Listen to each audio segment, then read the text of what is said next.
Ja, auf jeden Fall so ein Abenteuer zu zweit als Paar ist natürlich, kann einen super zusammenschweißen und Ja, oder auch auseinanderbringen. ja, das auf jeden Fall. Beides ist möglich, aber ich denke, für uns die Erfahrung, die war wirklich hammergut. Wir haben wirklich unsere Stärken erkannt, jeder für sich und jeder auch beim anderen.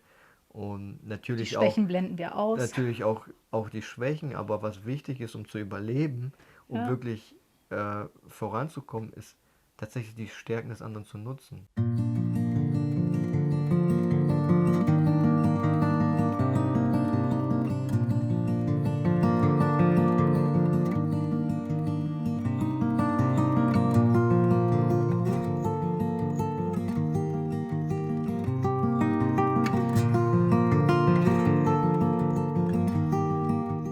Ja, wir sind Sandra und Michel und leben hier mit unserer Tochter Leila in Portugal auf unserem halben Hektar, ja, an der Algarve.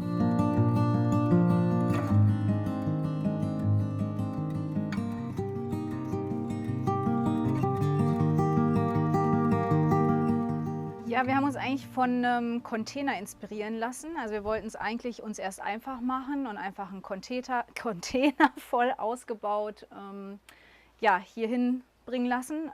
Aber dann haben wir das mit den Kosten einfach gegengerechnet und Michael meinte, nee, haben wir ja schon mal uns ein Tiny House gebaut, schaffen wir jetzt auch. Ja, das Besondere ist halt 10 Meter lang und 2,50 Meter breit. Also insgesamt 25 Quadratmeter. Und das ist ja eigentlich recht simpel gebaut mit einer Rahmenbauständerweise und dann ordentlich gedämmt, weil das muss man hier in Portugal auch. Dann haben wir OSB-Platten, Dampfsperre und dann hatten wir erst eine Holzfassade. Die ja, befindet sich auch unter dem Kork, die haben wir gelassen, aber es ist halt Nut- und Federbretter sind es gewesen und das ist so auseinandergegangen durch die Feuchtigkeit, was wir ja auch schon so ein bisschen befürchtet haben, aber trotzdem haben wir es einfach gemacht.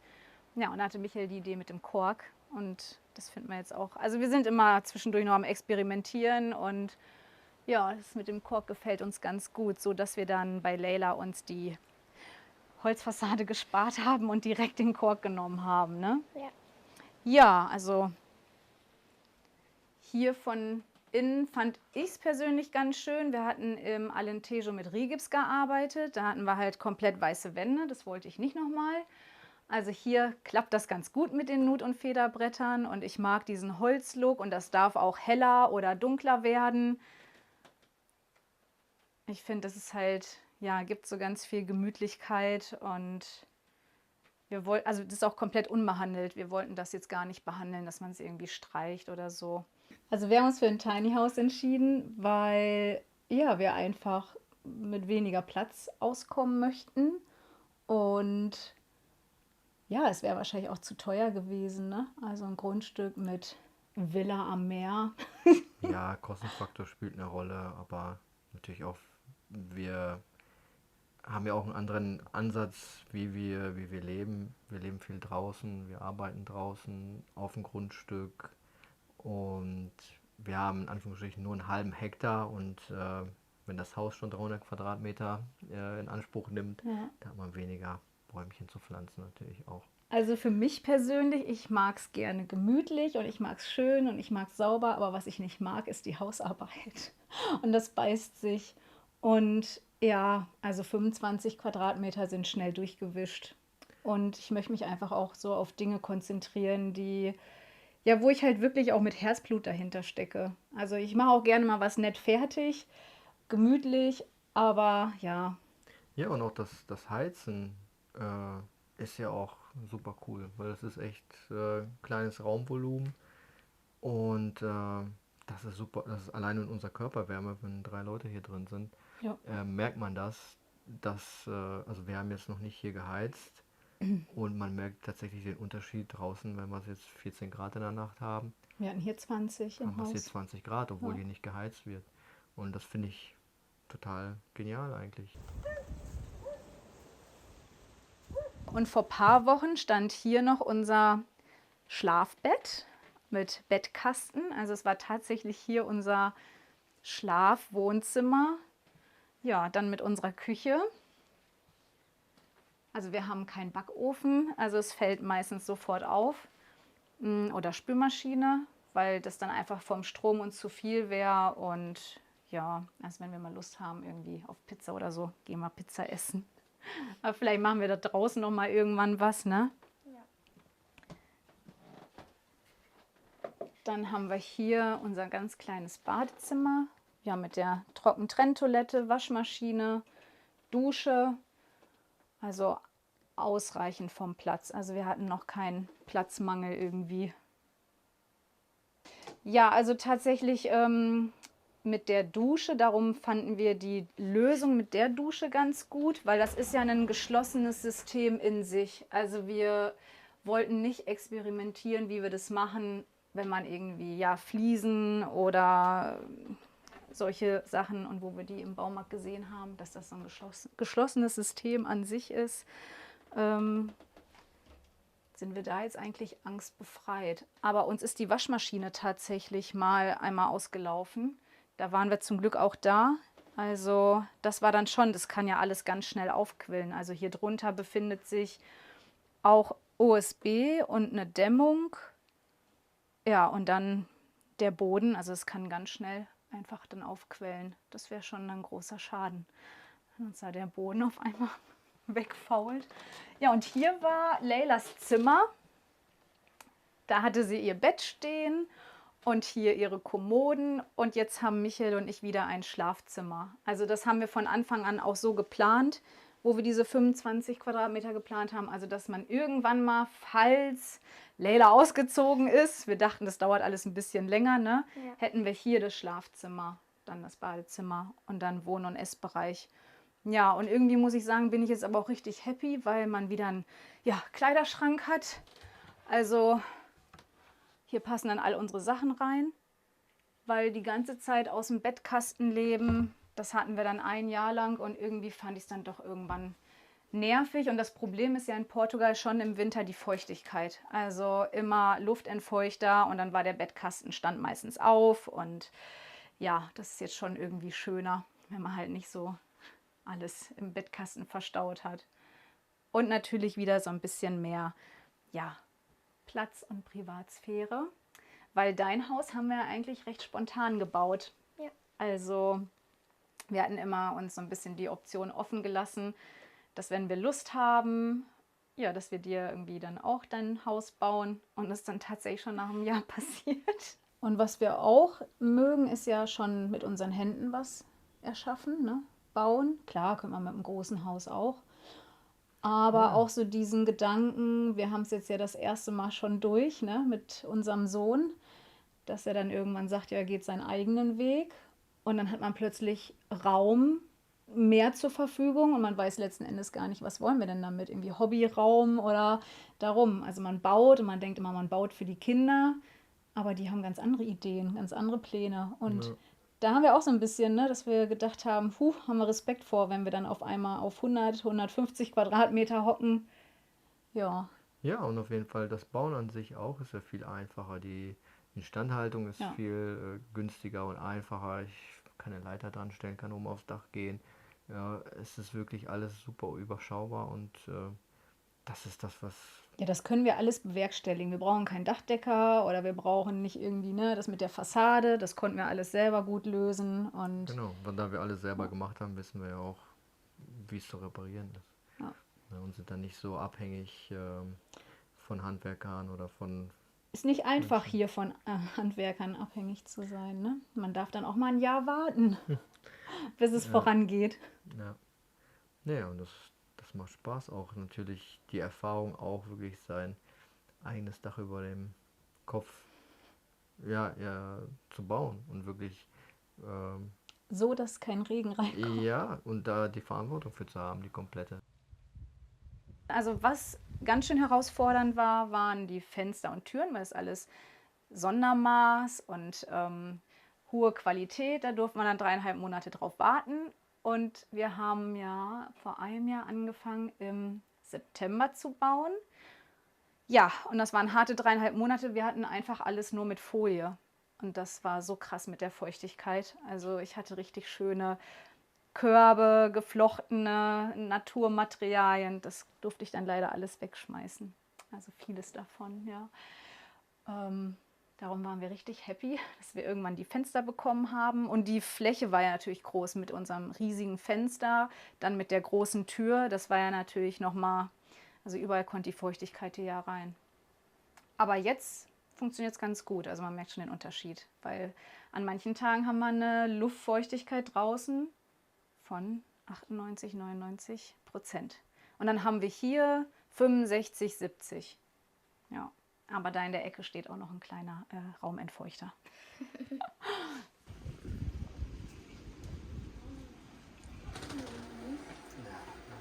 Das war heute das Fleisch. Das war heute, ne?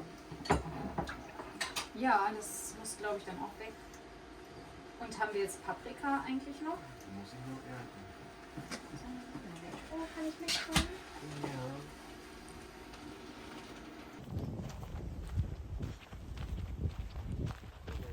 Ja, also wir sind jetzt ja nicht zum ersten Mal in Portugal. Das ist bei uns so gekommen, dass wir 2015 uns ein Grundstück gekauft haben im Alentejo. Das war im Januar. Und im August haben wir schon tatsächlich dann uns auf den Weg gemacht. Ne? Und da hatten wir halt ja nichts, kein Strom, kein Wasser und haben uns von da aus mit unseren Kindern aus dem Zelt herauslebend unser Haus gebaut. Also die Idee war tatsächlich von null anzufangen Ja. und mal zu schauen, was braucht man denn alles, um seine Bedürfnisse zu stillen. Und ja, natürlich haben wir aus Deutschland jede Menge Rückenwind mitgenommen und sind da gestärkt hier nach Portugal gekommen und konnten so auch den Versuch auch starten, ohne groß, ich sag mal, Überlebensdruck zu haben, aber Ja. schon den Druck, dass man vom Zelt jetzt ins Haus zieht und dass man fließend Wasser hat und warmes Wasser hat und Strom hat. Also es war für die Zeit, die war ja überschaubar, war das schon ein cooles Abenteuer, ein Experiment. Ich hätte es mir jetzt ein halbes Jahr oder ein Jahr nicht vorstellen können. Ne? Also und dann haben wir wirklich 5,5 Jahre uns da was aufgebaut, haben einen Waldgarten gepflanzt, haben die 4 Hektar versucht irgendwie zu bändigen, ne, von der Ja. zugewucherten Natur, haben uns da auf jeden Fall komplett auch ausgetobt mit Tieren. Wir haben uns viel Ja. selbst versorgen können, also zum Größteil haben wir das wirklich, also das war auch etwas, was wir immer schaffen wollten. Das haben wir schon richtig gut hingekriegt. Ja, und dann wurde unser Sohn immer älter und er verkündete immer verstärkter, dass er auf jeden Fall keine Lust hat mehr, da mit uns in Portugal zu bleiben und wollte nach Deutschland. Und das hat eigentlich uns zum ersten Mal so ein bisschen zum Nachdenken gebracht. Sehen wir uns denn hier eigentlich auch? Also wir sind ja auch noch jung, Ja, weil es aber war so weit ja, abgeschieden. Wir mussten ja zur Algarve eine Stunde fahren, in die nächste Stadt 25 Minuten. Also mal irgendwie Paket Butter vergessen, das war schon richtig doof. ja, es war schon am Anfang, also mein Gefühl war wirklich, Deutschland hinter mir zu lassen und ein komplett anderes Leben zu leben, praktisch autark, Selbstversorger, all dies, was man so für Ideen auch im Kopf hat. Wie alt waren wir? 30? Über 30, Über ja. 30, ja.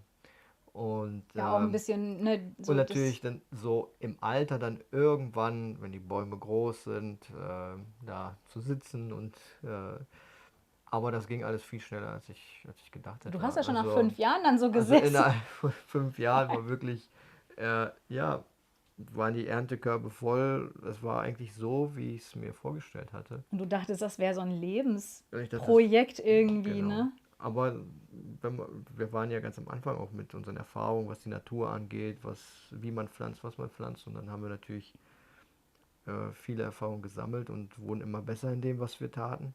Ja, aber auch die Erfahrung, also was mich auch sehr zum Nachdenken gebracht hat, war, da waren viele alteingesessene Deutsche, die schon 30 Jahre da waren, die in meinen Augen aber alle auch irgendwo, sie machten mir jetzt nicht einen mega zufriedenen Eindruck. Und da habe ich mal zu Michael gesagt, ich mag so nicht werden. Ich glaube, vielleicht ist es doch nicht gut, in seiner Bubble zu leben. Alles schön und gut und Natur, frische Luft, kein Strommast, der dich stört und.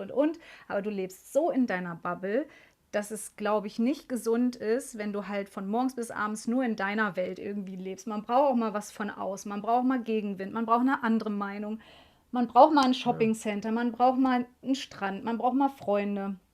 Und das war mir da irgendwie auch ein bisschen zu, ja, wurde dann auch irgendwann langweilig.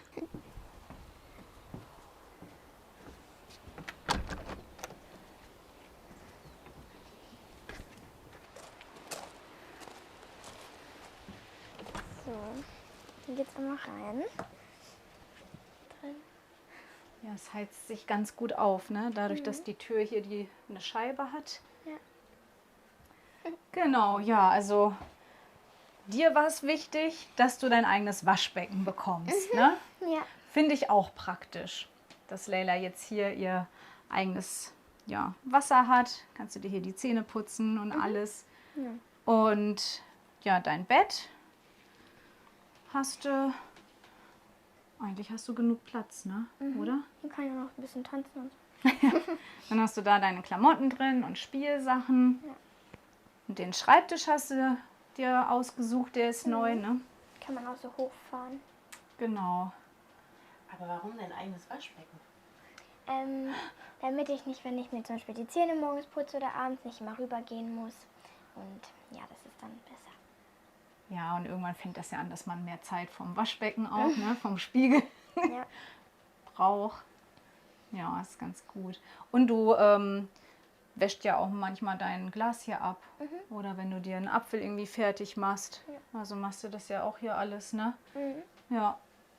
Bisschen mehr Selbstständigkeit dann, ne? Ja. So ein Waschbecken. Und schläfst du hier auch?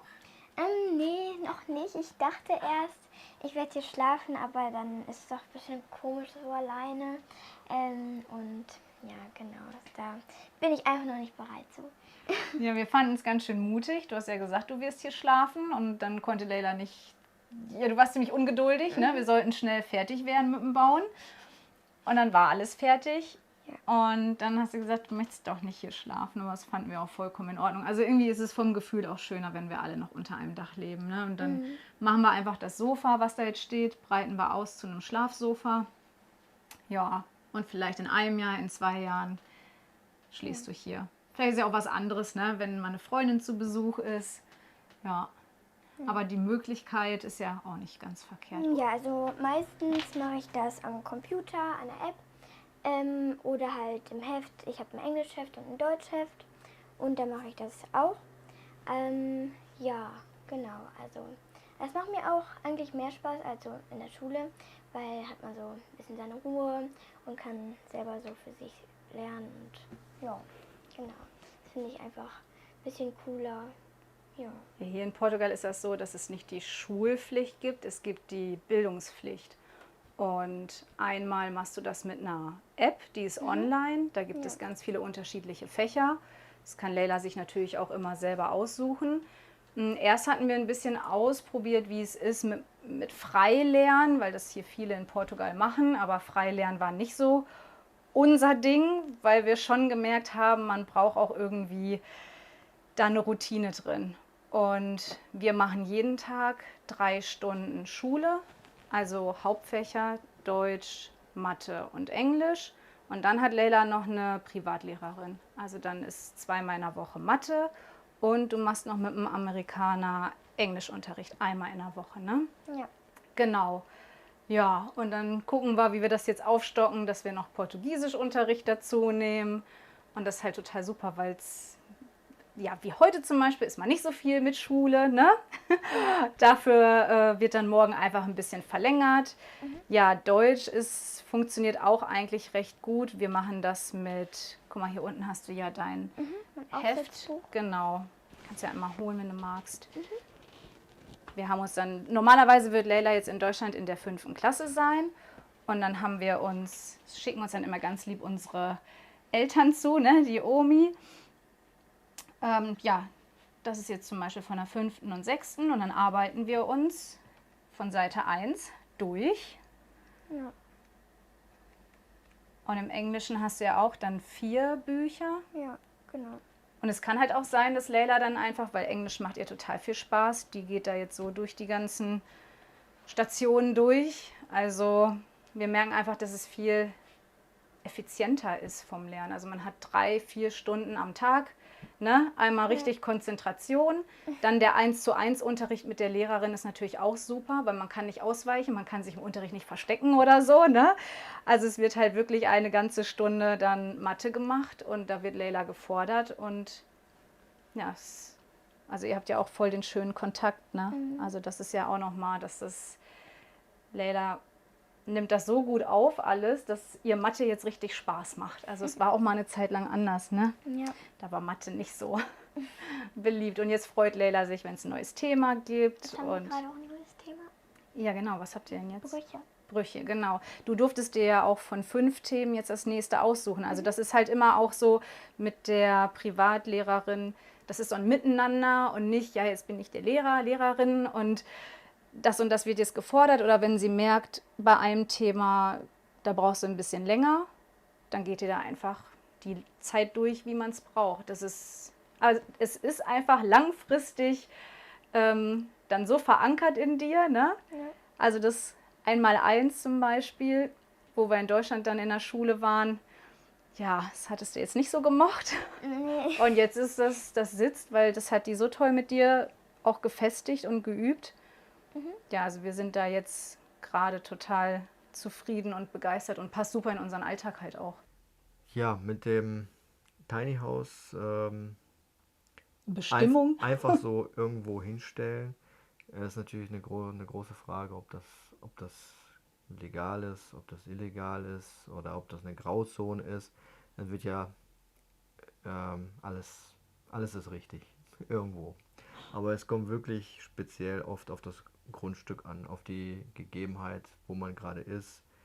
Und da muss man sich echt schlau Auch auf den machen. Bezirk. Ne, es gibt in Regionen, da ist die Grauzone eine andere. Ja, es ist auf jeden Fall möglich, hier ein Tiny House zu legalisieren Ja. und es wirklich offiziell laufen zu lassen, dass man eine Hausnummer hat und dass man offiziell darauf angemeldet ist. Aber wie gesagt, das kommt immer aufs Grundstück an, auf den Bezirk und Ja. klar, natürlich auch auf die Gemeinde, aber es gibt ja super viele, die es einfach machen, die es einfach hinstellen und die hoffen, dass nichts passiert und oft passiert auch nichts, aber Manchmal ma- passiert auch was. Also es gibt halt all mögliche es, Facetten es, und es gibt alles. Geschichten und Ich denke, das muss jeder für sich selber entscheiden. inwieweit man den Weg dann geht. Ne? Also auch klar, dass man dann sich dessen bewusst ist, dass es eine Konsequenz geben kann in Ja. Form von Rückbau, Geldstrafe. Also Ja, da und das ist so ein bisschen so, viele bezeichnen hier Portugal noch als wilder Westen, so ein bisschen. Und das stimmt, aber es stimmt auch wiederum nicht. Weil äh, es stimmt insofern, weil die Leute, die hier hinkommen, kennen sich ja nicht aus mit den Gesetzen. Das heißt, in ihren Köpfen ist es wie der Wilde Westen, weil sie nichts von den Gesetzen wissen. Ja. Aber hier in Portugal gibt es genauso Gesetze wie in Deutschland, manche sogar noch viel schärfer und strikter.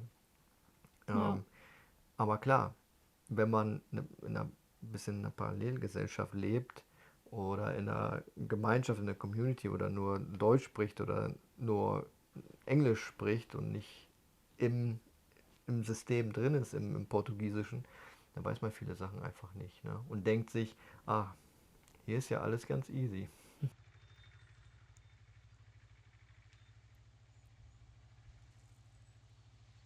Wir haben ja ein Grundstück gesucht hier irgendwo und haben gedacht, das ist das perfekte Grundstück, um Bäumchen zu pflanzen. Ja, nach den Prinzipien des Waldes. Also wir machen das jetzt schon ziemlich lange, dass wir genau nach diesen Prinzipien pflanzen. Ja. Und wir wollten jetzt auf noch engerem Raum einfach pflanzen. Und jetzt sind hier, glaube ich, auf dem halben Hektar frisch gepflanzt über 200 Bäume haben wir ungefähr. Ne? Ja. Und alles wirklich verschiedenste Sorten, die immergrün sind, die laubabwerfend sind im Wechsel, sodass es eigentlich immer durchweg das ganze Jahr über grün ist. Und irgendwann sollen sich die Baumkronen, also nach 5 bis 7 Jahren, sollen sich die Baumkronen alle untereinander berühren, dass man praktisch wie im Wald im Schatten läuft. Natürlich wird es hier und da mal eine Lichtung geben und Die Unterpflanzungen werden dann Beerensträucher sein. Genau, es ist auf jeden Rangpflanzen. Fall ein essbarer Wald. Also für uns wirklich, dass wir uns davon ernähren können. Also hier wächst auch alles Mögliche, auch ein paar natürlich einheimische Dinge, die mit Trockenheit gut zurechtkommen. Ein paar Experimente Ja. wachsen hier auch. Ja. Wir werden natürlich unter den Bäumen sehr viel pflanzen. Jetzt im ersten Ja. Jahr haben wir es noch nicht gemacht, weil die Bäume erst anwachsen müssen. Aber nach und nach werden wir hier auch wirklich Wassermelonen, Knoblauch, Kürbis, Erdbeeren, alles runterpflanzen, solange wirklich noch nicht alles schattiert ist. Und nach 5 bis 7 Jahren werden hier meistens nur noch so Sträucher stehen, die halbschattig sind. Das heißt Beerenobst, Ja. Himbeeren, Brombeeren, Erdbeeren, solche Ja. Sachen und weniger Gemüse dann.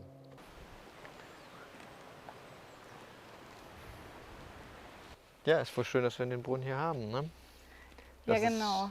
Also das ist ein alter Brunnen. Also wir wissen nicht, wahrscheinlich von Portugiesen mal irgendwie gebaut. Und den haben wir leer vorgefunden. Ja, dann haben wir einen Baggerfahrer kommen lassen, der hat das Ganze nochmal schön ausgebaggert. Jetzt ist das 6, ja wie tief? 6, Ja. 7 Meter tief ungefähr, ne? Ja, Und fast circa 50.000 Liter und so sammeln wir unser Regenwasser. genau. Und jetzt ist es schon voll. Also Ja. da freuen wir uns richtig, weil so können wir natürlich dann auch gießen. Also die Bananen, die brauchen ja viel Wasser, die wir hier haben. Und die werden halt komplett mit dem Wasser aus dem Brunnen gegossen. Ja, und es ist so, dass halt der Grundwasserspiegel hier wirklich sehr niedrig ist, durch die Zeit, als viel Dürre war. Und es kam aber kein Wasser von unten hoch, also es hat sich nichts hochgedrückt. Deswegen haben wir uns entschlossen, wirklich Oberflächenwasser hier reinzuleiten und zu sammeln und das praktisch als Zisterne zu nutzen. Und so haben wir die Straße an einer Seite, sagen wir ein bisschen, die Schotterstraße ein bisschen aufgebrochen, damit das Wasser nicht an unserem Grundstück dann vorbeiläuft, sondern dass es wirklich hier runterläuft und in den Brunnen rein. Ja, mit kleinen Handgriffen haben wir es eigentlich dann hier rein Genau. gelenkt. Und ich habe mal ausgerechnet, also die Straße, die hat so 1000 Quadratmeter und dann, wenn es also durch den ganzen Jahresniederschlag, könnte ich theoretisch, ich glaube, über 1 Million Liter Wasser sammeln. Also das fließt nur ein Bruchteil hier rein. Ja, passen leider nicht hier rein. Ja, und im Ja. Sommer haben wir hier auch drin gebadet. Also das hat ja auch funktioniert. Ja, das wird irgendwann klar. Jetzt sind natürlich die Tonpartikel drin, weil hier sehr tonhaltiger Boden ist. Und wenn die Tonpartikel sich absetzen, dann ist es eigentlich schön klar. Also es war im Sommer eine ja, schöne blaue Lagune. Also es war dann jetzt nicht so eine Suppe. Ja, unser Geld verdienen wir tatsächlich mit Beratung. Also wir haben ja irgendwie das Thema Food Forest Waldgarten für uns entdeckt, was wir ja schon im Alentejo gemacht haben. Und ja, irgendwie in Deutschland durften wir darüber ein Buch schreiben in den 1,5 Jahren. Das passte irgendwie ganz gut. Und hier geben wir entweder Online-Beratung, also für Menschen, die halt in Deutschland interessiert sind, weil da können wir jetzt ja schlecht vor Ort sein. Und hier ist es halt, dass wir auch wirklich vor Ort Beratung geben und dann Schritt für Schritt ja, die Leute anleiten, wie man so einen Waldgarten Ja, aber auch das- hier im ja. Trockenen einfach in der trockenen Region anlegen kann. Und das ist sehr individuell. Also manche brauchen Ja. nur einen kleinen Schubser, andere brauchen immer wieder Informationen, bei anderen Die wollen halt eine Inspiration, eine Idee, manche auch einen Plan. Also manche brauchen einfach nur so ein kleines Seminar hier bei uns auf dem Grundstück. genau, also das gestaltet sich wirklich als komplett, ja, individuell. Und so ist natürlich auch unsere Einnahme pro Monat immer individuell. Da bietet sich das mit dem Tiny House natürlich auch gut an, dass die Kosten hier sehr, sehr, sehr gering sind. Also der größte Posten ist ja wirklich der Privatunterricht und noch die Lebensmittel. Ja. Ja, genau. Ja, Ansonsten, wir brauchen ja keinen Strom bezahlen, kein Wasser, keine Miete. ja. Und daher können wir, dürfen wir zu den Leuten fahren und müssen nicht.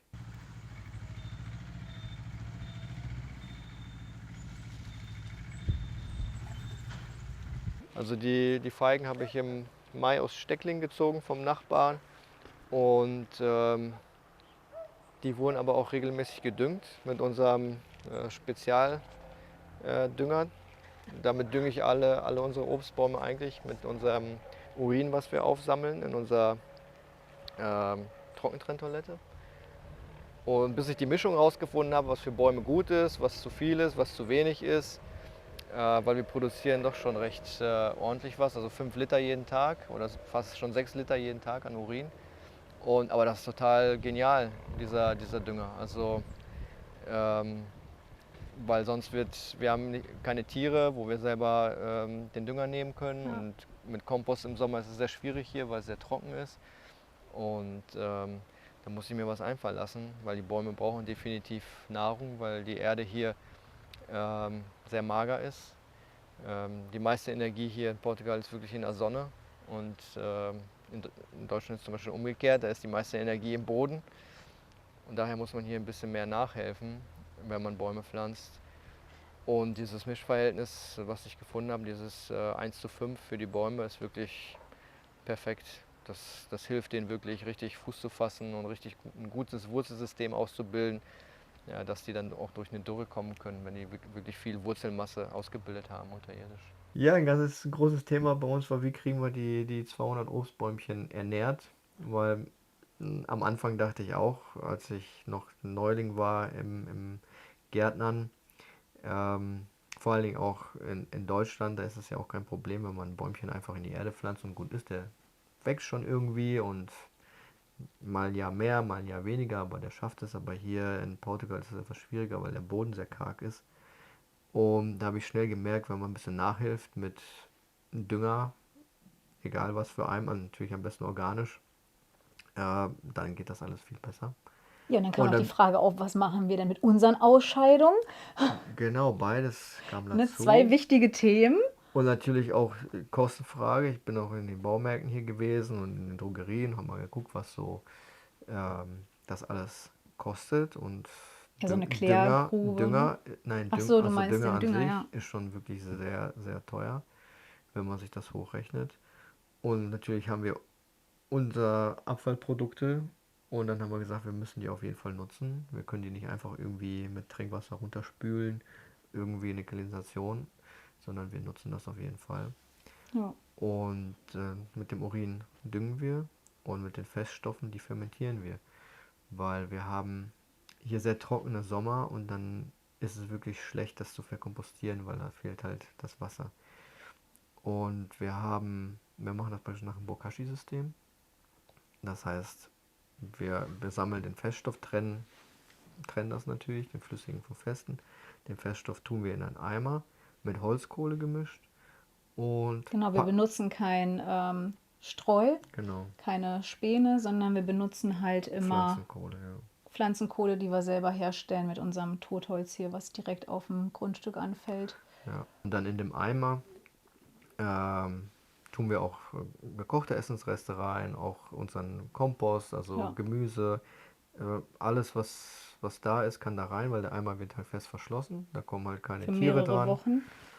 Und dann fängt das an zu fermentieren. Durch die Mikroorganismen, die wir im Darm haben, wird das praktisch weiter verdaut im Eimer.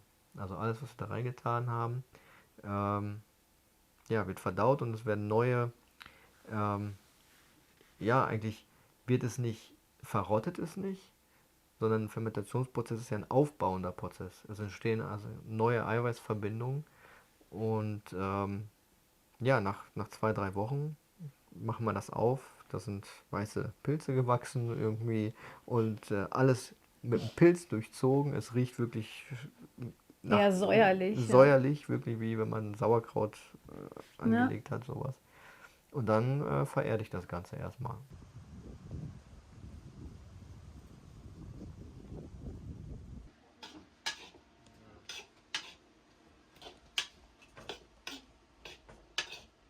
Wenn man nicht in dem Moment ist und denkt, was will ich werden, was will ich sein, wer will ich sein und das will ich ja gar nicht machen, was ich jetzt gerade mache, dann kriegt man immer weniger Energie. Immer weniger. Und man wird immer leerer und ja, kommt eigentlich aus dem Tun raus oder kommt es gar nicht rein, weil man halt Ja, nur die das ganze Zeit die ist, Energie flöten geht. ist wie Wa mit Blockaden ja, halt einfach dann, ne? was will ich machen? Was will ich machen? Oder ich bin nicht richtig an dem Platz, an dem ich jetzt bin.